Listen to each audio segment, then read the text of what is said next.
realistic plan to make $250,000 per year in your bookkeeping business. Yesterday, I was listening to a podcast by Alex Hormozy, and here's a quote that he said, and it really got me thinking. When we are at the end of our lives, we won't be surrounded by the opponents we beat, but instead we will be surrounded by the friends we helped. And he also went on to talk about this idea: a teacher should be evaluated simply on the success of his students. If you can't teach other people how to be better than you were, are you really a good teacher? That really got me thinking. I genuinely want to realistically teach you how to make $250,000 per year in your bookkeeping business. And I'm going to teach you because I did it. I did it in 3 years, and I think you can do it too. I started my bookkeeping business 6 years ago, and I built up to the point of 80 bookkeeping clients, $40,000 of monthly recurring revenue. And I'm just going to talk through some tips and some pointers to hopefully realistically help you get to $250,000. Here's what it looks like practically. $500 per month, which is $6,000 per year. That is on average how big each of my bookkeeping clients were. So that's about 40 clients. And realistically, my business doubled every year. So it took me 3 years to get to 40 clients because I had 10 clients at the end of my first year, 20 clients at the end of my second year, 40 clients at the end of my third year. And I made, I think, more than $300,000 in my third year in my bookkeeping business. I did it, and I'm not special. You can absolutely do exactly what I did, and hopefully you can do it faster because you're watching these videos, and hopefully you learn how to avoid the mistakes that I made and fast track to success. I want to spend a long time talking about accounts payable and accounts receivable management. So I typically teach bookkeeping services, record transactions, reconcile accounts, generate financial reports, which I think that's absolutely what you should be doing. But there's also another thing that you can do: accounts payable and accounts receivable management. So this does get a little bit more complicated. It is going above and beyond your traditional simple bookkeeping services. But here's the thing.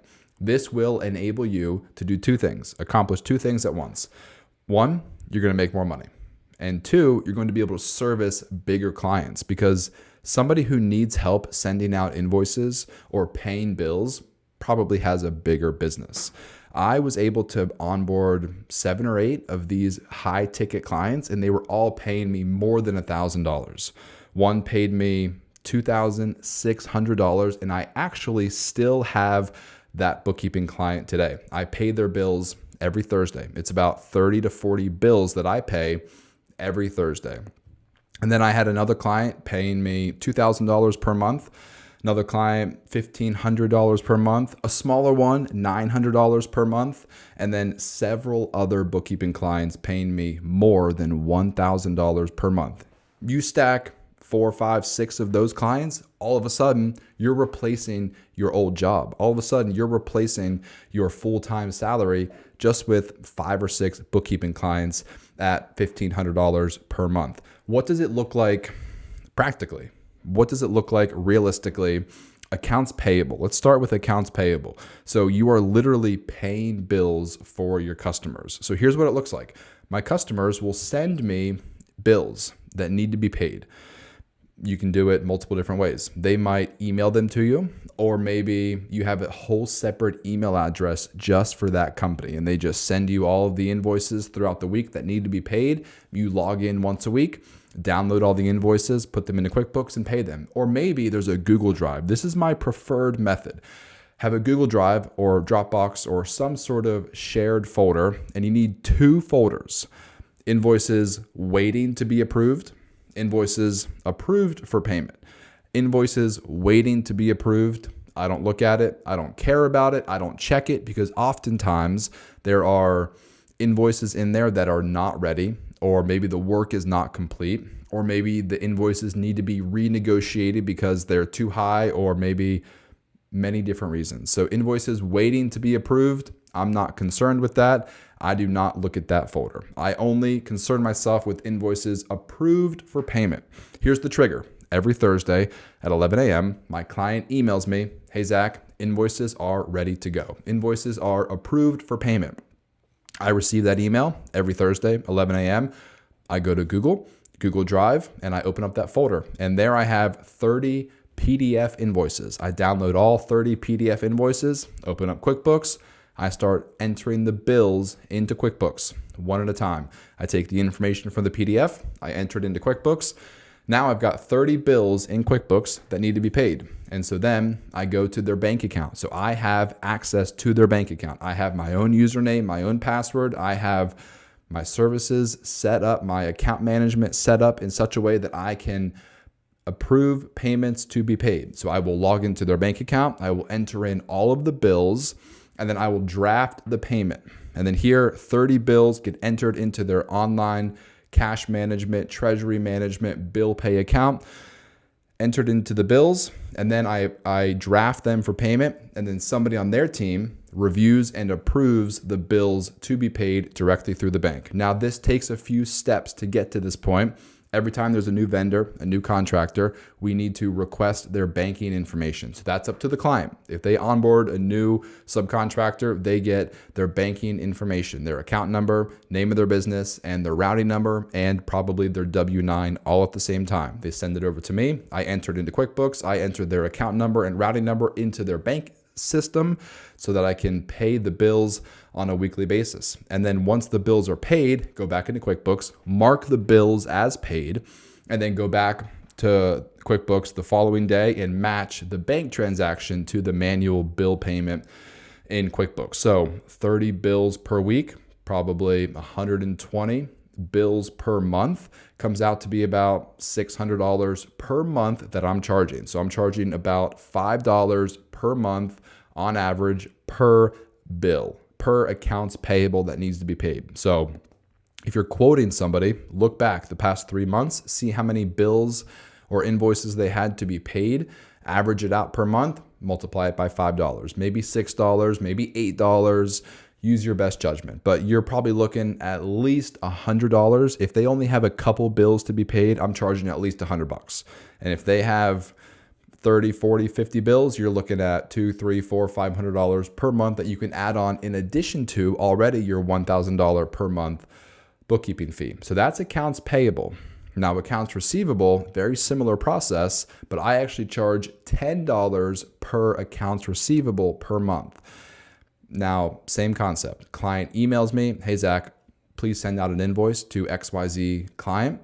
Here is the name of the company, the date of the invoice, the terms, due on receipt, net 10, net 15, net 30.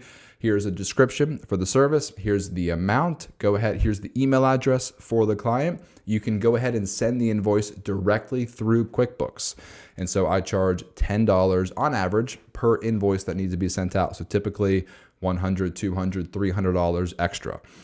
It's just a nice little bump, a nice little boost, especially whenever you're just getting started. If you can get 4 or 5 of these big ticket clients, it can really help you scale quickly and get up to that $6,000 per year per client. You can get way past that. You can start charging $12,000, $15,000, $20,000 per year per client once you start adding on some of these additional services. Now, the only caveat I'm going to say is that these services are time sensitive, so I don't love them long term. Right now, where I am, 6 years into it, I'm not a huge fan of accounts payable and accounts receivable management, but that's because I'm doing all the work now and I'm moving on to Zip Capital and I'm doing other things. So I'm not a huge fan of it now, but I am absolutely happy doing it for the first 3 years because it helped explode my growth and just helped me make a ton of money early on in my bookkeeping business journey. Okay, now let's talk about limiting beliefs. I never thought this was possible. I'm totally switching gears here. I'm done talking about accounts payable, done talking about accounts receivable. I never thought this was possible until it happened. And that's why I'm here to help you fast track to success. I'm making these videos so that I can open up your mind and make you believe that it's possible. Because honestly, I thought if I could ever get to $10,000, I would be happy. I never thought that would happen.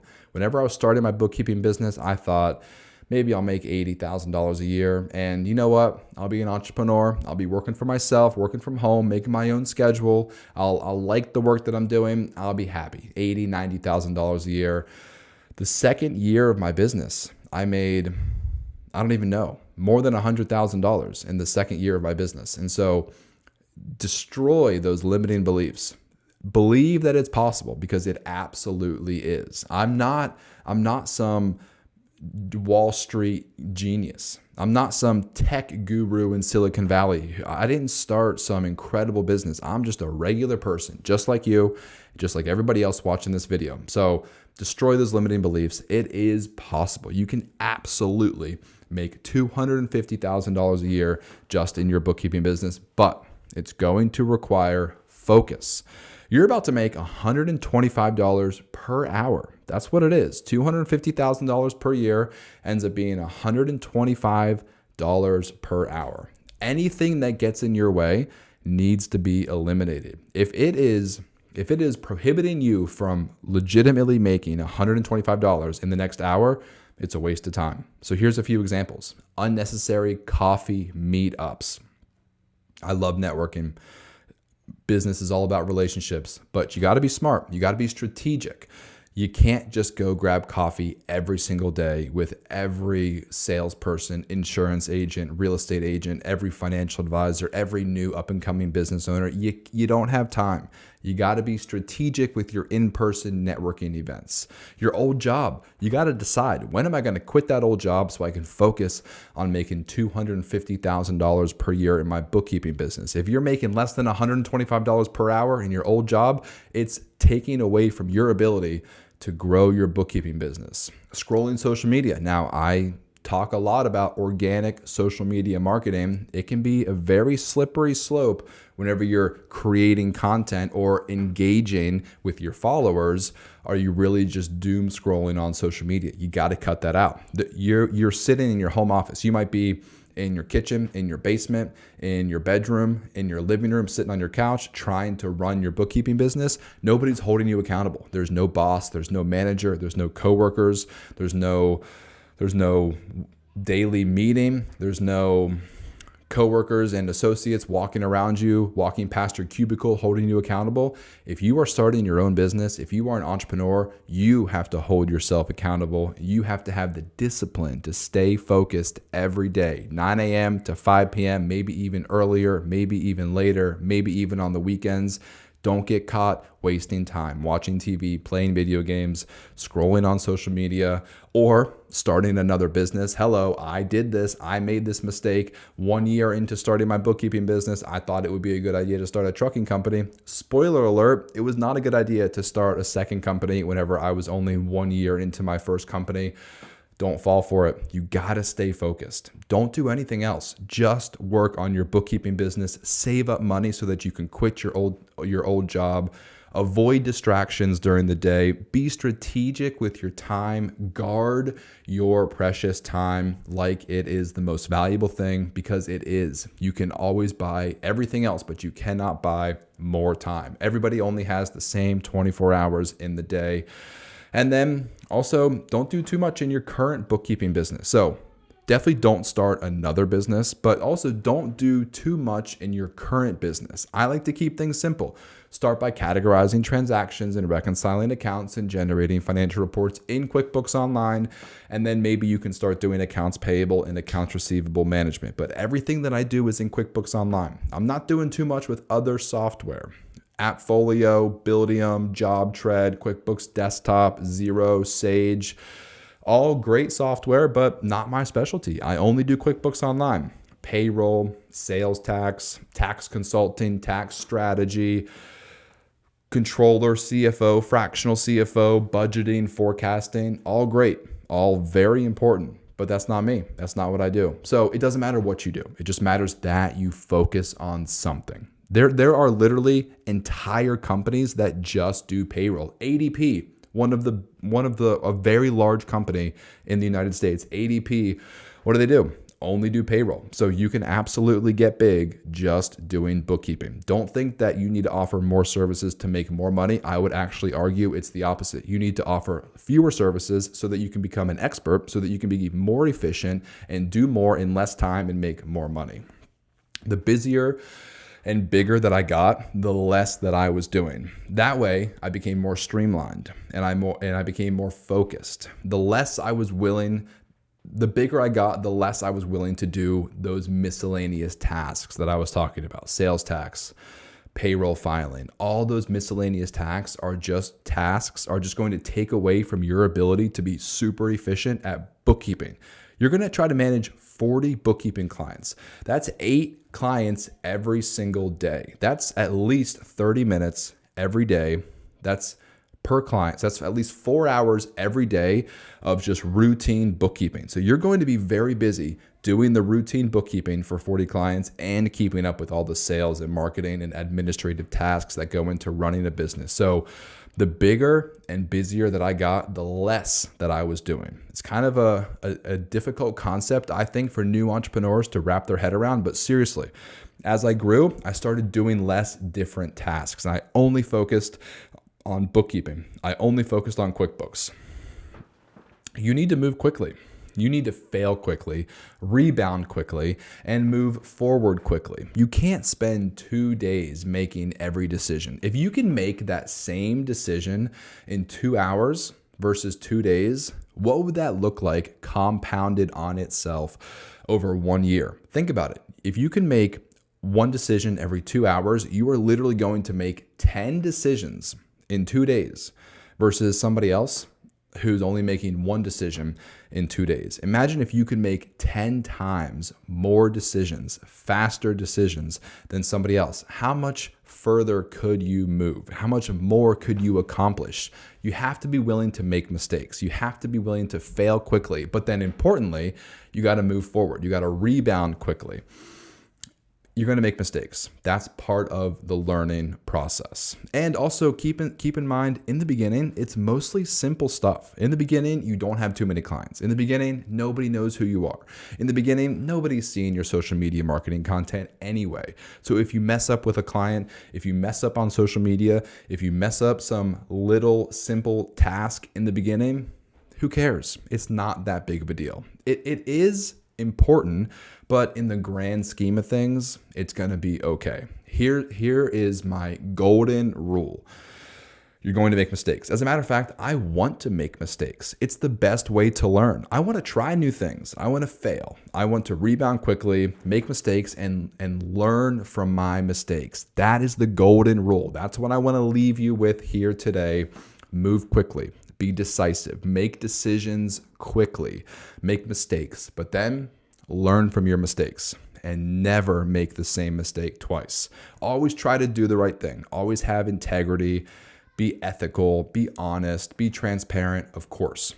Always try to do the right thing, but don't be afraid to make mistakes. If you go through life, if you go through this business, never making a mistake, I have a news flash for you. It means you're not thinking big enough. You're not trying hard enough. You're not doing enough because you're not willing to fail. You got to be willing to fail, make the mistakes, learn from those mistakes, and then never make the same mistake twice. Last thing I'm going to say, I have an investment fund, Zip Capital, where I'm targeting 8% up to 12% fixed returns to accredited investors. It's not guaranteed. It's a private investment. Of course, there's risk associated with it, but I recommend check out my website down below, zipcapitalfund.com. We can schedule a meeting if you want to chat about you possibly investing. You got to be an accredited investor. The minimum to invest is $25,000. But I'm targeting 8% up to 12% fixed returns. And in my fund already, I have $6 million raised of other people's money. So if you're interested in learning more about investing in Zip Capital, check out the link in the description of the video. If you haven't already, subscribe to my channel because I'm putting out new videos every week teaching you how to start and grow your business. Like the video, comment the video. It's all good stuff. Appreciate you watching. See you all next week.